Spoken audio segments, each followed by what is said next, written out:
আজি যে ଓଡ଼ିଆ ଗଳ୍ପ ୟୁଟ୍ୟୁବ୍ ଚ୍ୟାନେଲ୍ ଆପଣମାନଙ୍କୁ ଯେଉଁ କାହାଣୀ ଶୁଣେଇ ଆସିଛି ତାହା ଥିଲା ସମ୍ପୂର୍ଣ୍ଣ କାଳ୍ପନିକ। କିନ୍ତୁ ଆଜି ଯେଉଁ କାହାଣୀଟି ମୁଁ ଶୁଣିବାକୁ ଯାଉଛି ଏହା ହେଉଛି ସମ୍ପୂର୍ଣ୍ଣ ସତ। ହଁ, ଏବେ ବି ସମୟ ଅଛି। ସାବଧାନ, ବଜ୍ରପାତ ସମୟରେ ନେଟ୍ ଅନ୍ କରିବେନି, କାରଣ ଗୋଟେ ବ୍ଲାଇଣ୍ଡ ପିଲା ସହିତ ଏକ ଭୟାନକ ଘଟଣା ଘଟିଥିଲା ମହାମାରୀ ସମୟରେ, ଆଉ ତାକୁ ହିଁ ନେଇ ଏ କାହାଣୀ ଆରମ୍ଭ କରାଯାଇଅଛି।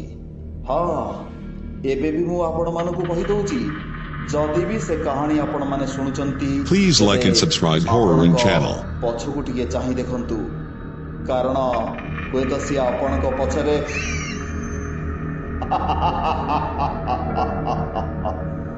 2021 ମସିହାର କଥା।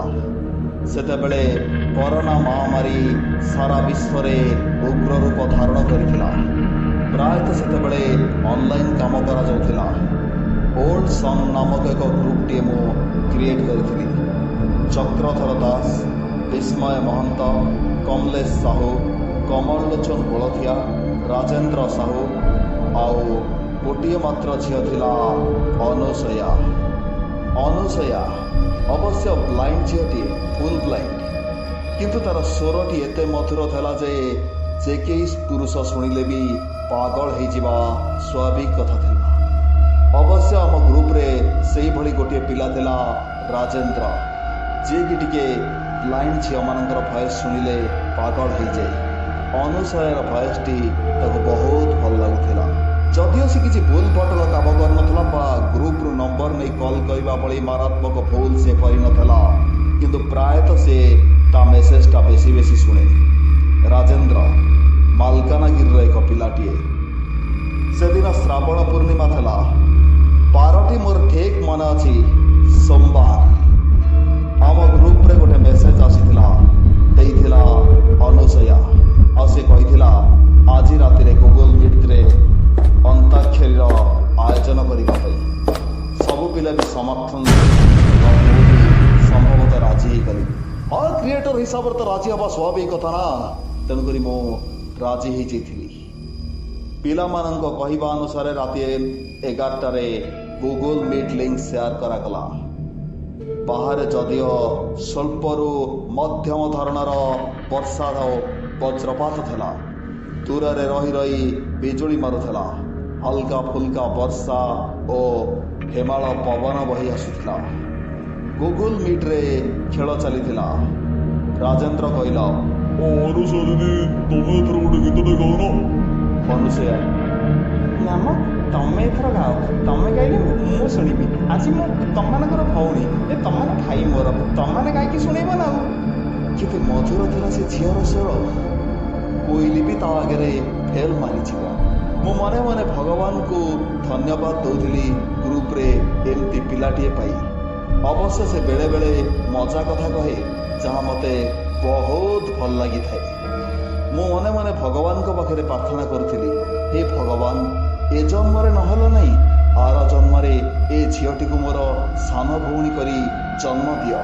ସତରେ ଏ ଝିଅ ଯଦି ମୋ ସାନ ଭଉଣୀ ହେଇଥାନ୍ତା, ମୁଁ ତାକୁ କେତେ ସ୍ନେହ ନ କରିଥାନ୍ତି। ସେମିତି ଖେଳ ଚାଲିଥିଲା। ଏହି ସମୟ ରାଜେନ୍ଦ୍ରର ଆବାଜଟି ଠିକ୍ ଏହିପରି ଶୁଭିଥିଲା। ମୁଁ ଭାବିଲି ରାଜେନ୍ଦ୍ର ହୁଏତ ମିଛରେ ମିଛରେ ଡରାଇବା ପାଇଁ ଏମିତି କରୁଥାଇପାରେ। ତାପରେ ଆଉ ତାର ଗୁଗଲ ମିଟ୍ରେ ନାଁ ଶୋ କଲାନି। ମୁଁ ଭାବିଲି ବୋଧେ ସେ ଶୋଇବାକୁ ପଳେଇଲା। ଆ ଭିତରେ କିଛି ଦିନ ବିତି ଯାଇଥିଲା କ'ଣ, ରାଜେନ୍ଦ୍ର ଏ ଦୁନିଆରେ ହିଁ ନଥିଲା। କାରଣ ଗୁଗଲ ମିଟ୍ରେ ସେଦିନ ଖେଳୁଥିଲା ସମୟରେ ଖୁବ୍ ଜୋରେ ଗୋଟେ ବିଜୁଳି ମାରିଥିଲା, ଆଉ ରାଜେନ୍ଦ୍ରର ସ୍ପଟ୍ ଉପରେ ରାଜେନ୍ଦ୍ର ମୃତ୍ୟୁବରଣ କରିଥିଲା। ଏକ ନେତ୍ରହୀନ ପିଲାର ପ୍ରାଣବାୟୁ ଉଡ଼ି ଯାଇଥିଲା। କିନ୍ତୁ କ'ଣ ହବ, ଯୋଉ ଝିଅର ଭଏସଟା ଶୁଣି ସେ ପାଗଳ ହଉଥିଲା, ସିଏ ସିନା ମରିଗଲା, କିନ୍ତୁ ତା ଆତ୍ମା ତ ସେଇ ଝିଅ ପାଖରେ ହିଁ ରହିଗଲା। ଆପରେ ଅନୁସୟା ସହିତ ଭୟାନକ ଘଟଣା ସବୁ ଘଟିଲା। ସେଦିନ ଅନୁସୟା ଶୋଇ ରହିଥାଏ। ଶୋଇକି ଅନୁସୟା ସ୍ୱପ୍ନ ଦେଖିଲା, ଯେପରି କେହି ଜଣେ ତାକୁ ଡାକୁଛି ଆଉ କହୁଛି, ଜନ୍ମର ସେନା ଆମର ମିଳନ ହେଇପାରିଲାନି। ଆର ଜନ୍ମରେ ନିଶ୍ଚୟ ଆମର ମିଳନ ହିଁ ହବ। ଚମକି ପଡ଼ି ଉଠି ପଡ଼ିଲା ଅନୁସୟା। ସ୍ୱପ୍ନରେ ଏ ଶବ୍ଦ ସେ ଶୁଣିଲା ନା ବାସ୍ତବରେ ସେ ଶୁଣୁଛି? ଅନୁସୟା ସେମିତି ରୁମ୍ରେ ବସିଥାଏ। ଏହି ସମୟରେ ତା ନାସିକାରେ ପଚା ଶବର ଦୁର୍ଗନ୍ଧ ବାଜିଲା। ଅନୁସୟା ଆଶ୍ଚର୍ଯ୍ୟ ହେଇଯାଉଥିଲା। ଏ ରୁମ୍ରେ ସେମିତି ତ କିଛି ନାହିଁ, ଏ ମା ଏମିତି ସ୍ମେଲ କ'ଣ ହେଲା? ଅନୁସୟା ଟିକେ ଟିକେ ଚାଲିବାକୁ ଲାଗିଲା। ଅନୁସୟାର ଗୋଡ଼କୁ ଯେପରି କିଏ ଟାଣିଦେଲା ପରି ଅନୁସୟାକୁ ମନେ ହେଲା। ଅନୁସୟାର ଛାତି ଖୁବ୍ ଜୋରେ ଥରୁଥାଏ। ସେଦିନ ସକାଳୁ ଅନୁସୟାର ମାଙ୍କର ଡାକରେ ତା ନିଦ ଭାଙ୍ଗିଲା। ତା ମା ଯେତେବେଳେ ତା ଦେହରେ ହାତ ମାରିଦେଲେ, ଅନୁସୟା ଦେହଟି ପୁରାପୁରି ଖଇ ଫୁଟିଲା ପରି ତାତିରେ ଥରି ରହିଥିଲା। ତାକୁ ଜ୍ୱର ହେଇଥିଲା। ତତ୍କ୍ଷଣାତ୍ ଜଣେ ଡାକ୍ତରକୁ ତାଙ୍କ ଘରକୁ ଡକାଯାଇଥିଲା। ଦୀର୍ଘ 5 ମିନିଟର ବ୍ୟବଧାନ ପରେ ଡାକ୍ତର ଆସି ତାଙ୍କ ଘରେ ପହଞ୍ଚିଲେ। ଅନୁସୟାକୁ ସେ ପରୀକ୍ଷା କରି ଦେଖିଲେ ଆଉ ତା ମାଙ୍କୁ କହିଲେ, ମ୍ୟାଡ଼ାମ୍ ସେମିତି ତ କିଛି ଜଣାପଡ଼ୁନି, ସାଧାରଣତଃ ବର୍ଷା ଦିନେ ଜ୍ୱର ହେବା ସ୍ୱାଭାବିକ କଥା, ଆପଣ ଧୈର୍ଯ୍ୟ ଧରନ୍ତୁ, ସବୁ ଠିକ୍ ହେଇଯିବ।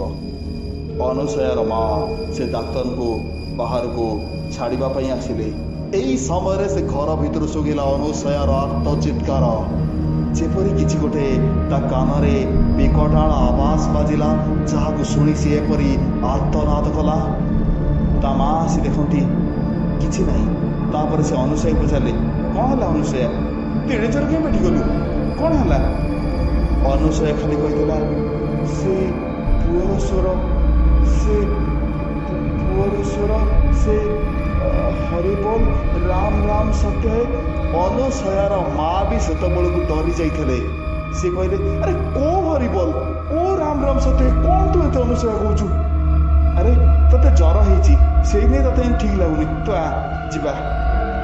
ଅନୁସୟା ମନା କଲା, ସେ ଖାଇବନି ବୋଲି। ତା ମା ଜବରଦସ୍ତି ତାକୁ ଖୁଆଇଦେଲେ। ତାପରେ ଅନୁସୟାର ବାନ୍ତି ହେଇଯାଇଥିଲା।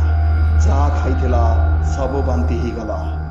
ଏହି ସମୟରେ ଘଟିଲା ଏକ ବିଚିତ୍ର ଘଟଣା, ଯାହା ଅନୁସୟା ମାଙ୍କର ଆଶ୍ଚର୍ଯ୍ୟକୁ 2 ଗୁଣା ବଢ଼େଇ ଦେଲା। ଅନୁସୟା ଆଖିରୁ ଧାର ଧାର ରକ୍ତ ଟୋପା ଝରିବାକୁ ଲାଗିଲା। ଅନୁସୟାର ମା କିଂ କର୍ତ୍ତବ୍ୟ ବିବୁଡ଼ ହୋଇ ଏକ ଚୌକି ଉପରେ ବସି ପଡ଼ିଲେ। କ'ଣ ଇଏ ମୋ ଝିଅ ସହିତ ସବୁ ଘଟି ଯାଉଛି? ମୁଁ କିଛି ବୁଝିପାରୁନି।